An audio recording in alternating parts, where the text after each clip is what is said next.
बड़े घबराए। आखिर तय हुआ कि बावर्ची से रुपए मांगे जाएंगे और मांगते वक्त इसे बावर्ची ना कहा जाए बल्कि खानसामा कहा जाए। मुश्किलों से इसने वादा किया कि वो किसी से उधार लेके हमें कल रुपए देगा और हम इसे 11 बजे बड़े बाज़ार में मिलें। हम स्कूल से भागकर बाज़ार पहुँचे। देर तक इंतज़ार करने पर भी वो हमें ना मिला। इधर ये भी डरता कि कोई हमें बाज़ार में ना देख ले। आखिर हम एक दुकान में झांक घुसे और यूं ही कीमतें पूछने लगे। रूफ़ी ने मफलर की कीमत पूछी। दुकानदार बोला 50 रुपये लाहौल वला कुव्वत। और इस कलम की कीमत क्या है? 2 लाहौल वला कुव्वतें यानी 100 रुपये। अच्छा, कोटों का कपड़ा तो दिखा दीजिए। हम भी कपड़ों को देख रहे थे और सड़क की तरफ भी। थोड़ी सी देर में हमने सारे थान उलट पलट कर रख दिए। दुकानदार बोला, तो कौन सा कपड़ा पसंद आया आपको? जनाब माफ़ फरमाइए, हमें कपड़ा नहीं ख़रीदना, दरअसल हम अपने बावर्ची की तलाश में हैं। तो अगर आपका ख्याल है कि आपका बावर्ची इन 2 बाकी मानदा थानों में लिपटा हुआ है तो वो भी मैं दिखाई देता हूँ। वो बकिया थान लेने मुड़ा और हम वहाँ से भागे। आखिर हमें बावर्ची मिल ही गया। इतनी देर लगा दी, पता भी है अब क्या बचा है? हमने से शिकायतन कहा। मैं मुख्तलिफ आदमियों से वक्त पूछता रहा हूँ, कोई बताता कुछ है, कुछ बता कोई कुछ। वो सामने देखो, एक क्लॉक में पूरे 12 बजे हुए थे। अरे, वो चौंक पड़ा, ये क्लॉक की दूसरी सुई कहाँ गई? हमने बिल्कुल वैसा ही आईना ख़रीदा। वापसी पर इसे बताया, मैं डाक लाने का बहाना करके आया हूँ, इसलिए डाक खाने होकर चलेंगे। और हम रास्ते पर डरते आए कोई हमें और आईने को देख न ले। कोई डाक थी? डाक तो नहीं थी, फ़कत एक ख़त था। आईना रुस्तम को दिखाया गया। इसने हमें बताया कि इसके सामने वही आईना 2 मरतबा पहले भी टूट चुका है। दोनों मरतबा नया ख़रीदा गया, लेकिन शुक्र है वो आईना जो नस्लन बाद नस्लन चला आ रहा है बिल्कुल सही सलामत है। रात को हमने देखा कि रूफ़ी के अब्बा दफ्तर में काम कर रहे हैं। इनके डिपार्टमेंटल इम्तहान हो रहे थे। रूफ़ी अंदर गया, सलाम किया और पूछा, सुनाइए अब्बा जान, पर्चे कैसे हो रहे हैं? अच्छे हो रहे हैं, शुक्रिया। इम्तिहान मुश्किल तो नहीं लग रहा? नहीं, आसान है, वो मुस्कुराते हुए बोले। फिर भी आप इतनी मेहनत ना किया करें, इतनी देर तक जागा भी मत करें, वरना सेहत पे बुरा असर पड़ेगा। और अपनी ऐनक संभाल कर रखा करें, नौकर अक्सर इसे लगा लेते हैं। रूफ़ी के अब्बा की ऐनक कुछ ऐसी थी कि जो इसे लगाता चंद कदम चलकर धड़ाम से गिरता। हमने भी कई मरतबा तजुर्बा किया था। रूफ़ी के यहाँ इनके कई रिश्तेदार मिलने आए, जिनके साथ बेशुमार बच्चे थे, नहायत शौक़ और शरीर किस्म के बच्चे। रूफ़ी की अम्मी ने नन्हे मियाँ से कहा, नन्हे दादी जान को प्यार करो। अम्मी, मेरा कसूर? उन्होंने ठिनक कर पूछा। अच्छा नहीं, अपना सबक पढ़कर सुनाओ। चलो कोई ज़रबुल मिसल ही सुना दो। कल का काम आज पर मत छोड़ो। नन्हे मियाँ सीना तान कर बोले। गलत है, सोच कर फिर बताओ। आज का काम परसों पर मत छोड़ो। चलो रहने दो, इनकी दादी जान बोली। अच्छा ये बताओ, तुम सुबह कितने बजे जागते हो? जब सब जागते हैं। बच्चों को तो मुर्ग की अजान के साथ उठना चाहिए। जी हमारे यहाँ मुर्गी नहीं है, तो सूरज की पहली किरण के साथ उठना चाहिए। जिस कमरे में हम सोते हैं इसका रुख मगरिब की तरफ है। उधर बच्चों ने हमें परेशान कर दिया। एक पूछता था, भाईजान चिड़ियाघर को चिड़ियाघर क्यों कहते हैं? दूसरा ये मालूम करना चाहता था कि ये चीते और शेर वगैरह सर्कस से पहले क्या किया करते थे। एक का गुब्बारा उड़ गया। वो ये दरियाफ़्त फरमा रहे थे कि कशिश शकल ने गुब्बारे को रोका क्यों नहीं। कशिश शकल से इनका एतबार उठ चला था। कशिश शकल is gravity by the way. एक बच्चे ने बताया कि उसने एक शख्स को देखा था जिसका चेहरा बिल्कुल स्याह था। ये कैसा हो सकता है? रूफ़ी ने पूछा। इसका बकिया निस चेहरा भी स्याह था। दूसरा बोला, हमारे मास्टर साहब बारिश में छतरी इस्तेमाल नहीं करते। तो फिर क्या करते हैं? बस भीग जाते हैं। तीसरा भागा भागा आया। अम्मी जान, मैंने बाग में खरगोश देखा। वहम होगा। अच्छा, तो क्या वहम की एक सफ़ेद दुम और 2 लंबे लंबे कान होते हैं? हम तंग आ गए। अजब गुस्ताख और हवन्नक बच्चों से वास्ता पड़ा था। आखिर रूफ़ी और मैं उठे। कहाँ जा रहे हो? किसी ने पूछा। बाग में फल तोड़ने। लेकिन फल तो अभी कच्चे हैं, कल ही तो देखे थे, शायद कुछ पक गए हों। बैठे रहो, फिर कभी देख लेना। और हमें बैठना पड़ा। एक बुज़ुर्ग फरमा रहे थे, जब मैं छोटा सा था तो इसका नहीफ़ और इतना कमज़ोर था कि मेरा कुल वज़न 4 पाउंड था। मुझे दुनिया भर बीमारियों ने घेरे रखा। तो क्या आप ज़िंदा रहे थे? एक नन्हे ने दरियाफ़्त किया। एक खातून फरमा रही थी, इस वक्त हम अपने मुल्क में जाग रहे हैं, लेकिन अमेरिका के बाद हिस्सों में लोग सो रहे होंगे। सुस्तुल वजूद कहीं के। एक और नन्हे ने बाट काटी। आइसक्रीम जल्दी से खा लो वरना ठंडी हो जाएगी। एक तरफ से आवाज़ आई, ये कॉफ़ी तो जली हुई है।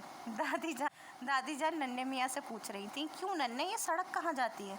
जी जाती वाती तो कोई नहीं, हर सुबह यहीं मिलती है, अगर रात को कहीं चली जाती है तो पता नहीं, लेकिन ये वही सड़क तो है जो जरनेली सड़क से मिलती है और वो पेशावर जाती है। तो पेशावर से वापस कौन सी सड़क आती है? एक नन्हे ने पूछा। हमारे मास्टर साहब की सालगिरह है, इन्हें क्या तोहफा दिया जाए? आवाज़ आई। एक किताब दे दो। लेकिन इनके पास एक किताब है। दादी जान ने फिर नन्हे से सवाल किया, वो जो सामने जानवर चल रहे हैं कितने हैं? 22। कुछ देर बाद जवाब में, शाबाश, इतनी जल्दी तुमने क्यों कर गिन लिए? बिल्कुल आसान है, पहले जानवरों की टांगें गिन ली, फिर 4 पर तकसीम कर दिया। एक साहब जो गालबन शिकारी थे अपनी आप बीती सुना रहे थे कि वो किस तरह जंगल में छुपते फिरते रहते थे और एक शेर इनका ताक़ुब कर रहा था। बच्चे तरह तरह के सवाल पूछ रहे थे। शेर का रंग कैसा था? आपकी शेर से दुश्मनी क्या थी? शेर मोटा था या दुबला? आपने शेर की पुश्त पर लट क्यों नहीं मारा? कि आप डरपोक थे जो शेर से डर रहे थे? वो थोड़ी सी बात करते और सब बच्चे चलाकर पूछते फिर क्या हुआ, और साथ ही बेतुके सवालों की बौछार शुरू हो जाती। वो बिल्कुल तंग आ चुके थे। एक मरतबा बच्चों ने फिर पूछा, फिर क्या हुआ? फिर क्या होना था? वो अपने बाल नोच कर बोले, फिर शेर ने मुझे खा लिया। और बच्चों ने तालियां बजाई, हिप हिप हुर्रा किया। एक नन्हा अपना ढोल उठा लाया और साथ ही लकड़ी का निफ छोड़ा जिसे आरी से काटा गया था। घोड़े का नाम लुई 3.5 था। उन्होंने वजह बताई कि पहले उन्होंने इसे किसी दोस्त के साथ मिलकर ख़रीदा था, तब इसका नाम लुई हफ्तम था। दोनों दोस्तों की लड़ाई हुई तो घोड़े को आरी से आधा तकसीम कर दिया गया, चुनाचा इसका नाम लुई 3.5 रख दिया गया। कहाँ जा रहे हो? जी बाग में, शायद अब तक फल पक गए हों। हमें फिर बिठा लिया गया। दूसरे कमरे से एक बच्चे ने सदाए एहतजाज बुलंद की और नारा लगाया। हम भाग कर पहुँचे तो देखा 2 बच्चे लड़ रहे हैं। बड़ा छोटे की खूब तवाज़ा कर रहा है। मुश्किल से दोनों को अलहदा किया। दादी जान के सामने मुकदमा पेश हुआ। लड़ाई की तफसील बयान की जा रही थी। छोटा बच्चा डेंगी मार रहा था कि मैंने ये किया, मैंने वो किया। मैंने इसे पकड़कर इसे अपने ऊपर गिरा लिया और अपनी नाक इसके दांतों में दे दी। फिर मैंने इसे कोनी अपनी पसलियों में चुबो दी और धड़ाम से इसका मुक्का अपनी कमर में रसीद किया। फिर ज़ोर से इसका थप्पड़ अपने मुंह पे मारा। फिर मैंने जो इसकी ठोकर अपने घुटने में लगाई है तो बस। हम फल तोड़ने के बहाने पर मुश्किल वहाँ से निकल सके। बाग में रूफ़ी और मैं देर तक सोचते रहे कि दुनिया में कैसे कैसे नामाकूल और बेहुदा बच्चे बसते हैं। लूफ़ी ने कमरे के अंदर के दरवाज़ों पर अंदर की तरफ खुशामदीद लगाया था। इस तरह जो शख्स कमरे में बैठा हुआ है इसे यह हर वक्त नज़र आता रहता। ये मास्टर साहब के लिए था। रूफ़ी के लिए नई रज़ाई तैयार हुई थी। इन्हें रज़ाई के नक्शो निगार बेहद पसंद थे, इसलिए इन्हें देखकर रूफ़ी को मुग़ल आर्ट याद आता था। अभी अच्छी खासी गर्मियाँ थीं, लेकिन रात को वो पंखा चलाकर रज़ाई ओढ़ते थे। एक और इम्तिहान आ रहा था। हमें ज़ायद काम करने को कहा गया। रुस्तम पूछने लगे, इतने परेशान क्यों हो? रूफ़ी बोले, क्या बताएं, सुबह काम, शाम को काम, काम, तंग आ गए हैं। इतना काम कब से शुरू किया? कल से शुरू किया। रुस्तम पढ़ा लिखा था। इसने वादा किया कि हमारा हाथ बटाएगा और हिसाब के सवाल निकाल कर दिया करेगा। इसके बाद बड़ों पर तबसरे होते रहे कि ये मज़े करते हैं, इन्हें कोई कुछ नहीं कहता, ना इन्हें शाम को ट्यूशन की मुसीबत है, ना अलग सुबह उठने की कैद, इनकी आजमाइशें, इनके इम्तिहान, इनके कड़े दिन गुजर चुके हैं, वगैरह वगैरह। फिर हमारा इम्तिहान हुआ। हमें कुछ और बताया गया था, लेकिन पर्चे में कुछ और ही आया। चुनांचे हम भी कुछ और ही लिखाए, बस फेल होते होते बचे। हर एक ने हमें हस्बे तौफीक डांटा। बावर्ची ने हमदर्दी के तौर पर पूछा, सुना है आपका इम्तिहान इतना अच्छा नहीं रहा, क्या बात हुई? रूफ़ी बोले, बात ये हुई कि मुझे पता नहीं था कि कौन सेरा नवीदा और सराय मिसिसिपी और टम्बकटू कहाँ है। मैं तो हमेशा यही कहा करता हूँ, अपनी चीज़ें संभाल के रखा करो। मास्टर साहब हमारे पर्चे ले आए। पहले उन्होंने तालीम की अहमियत और मेहनत के फ़वाइद पर छोटा सा लेक्चर दिया, फिर गलतियाँ गिनवानी शुरू कर दी। तुम्हारा जोग्राफिया बेहद कमज़ोर है। देखो इस नक्शे में रेलवे लाइन इस जंक्शन से आगे चलते चलते एकदम दरिया बन जाती है और खलीज बंगाल में गिरती है। ये छोटी सी झील समंदर के ऐन दरमियान वाक़या है और इस दरिया से एक सड़क निकलती है जो वापस पहाड़ों की तरफ जाती है। तुमने अब तक एटलस नहीं ख़रीदी? जी नहीं। मैं महीनों से चिल्ला रहा हूँ, आखिर तुम एटलस क्यों नहीं ख़रीदते? जी दुनिया के सियासी हालात ज़रा दुरुस्त होने फिर ख़रीदेंगे। और ये तूफ़ान नूह के मुतालिक तुमने क्या ऊट पटांग बातें लिखी हैं? तुमने लिखा है कि वो कश्ती किसी पहाड़ पर ठहरी ही नहीं, जनाब, पहाड़ों पर कभी कश्तियाँ तैरती हैं, लेकिन इन दोनों सैलाब आया हुआ था, चारों तरफ पानी ही पानी था। अच्छा भला तुम इस कश्ती में सवार होते तो उसे कहाँ ले जाते? जी मैं ऐसे किसी अच्छी सी बंदरगाह में ले जाता और फिर इन तमाम जानवरों को निकाल कर एक सर्कस खोल लेता। उफ़, सैलाब था चारों तरफ। मास्टर साहब सर हिलाकर बोले, और ये मज़मून इतना लंबा क्यों है? इसे सिर्फ 3 सफ़ों का होना चाहिए था। लूफ़ी को लंबे लंबे जवाबी मज़मून लिखने का बहुत शौक़ था।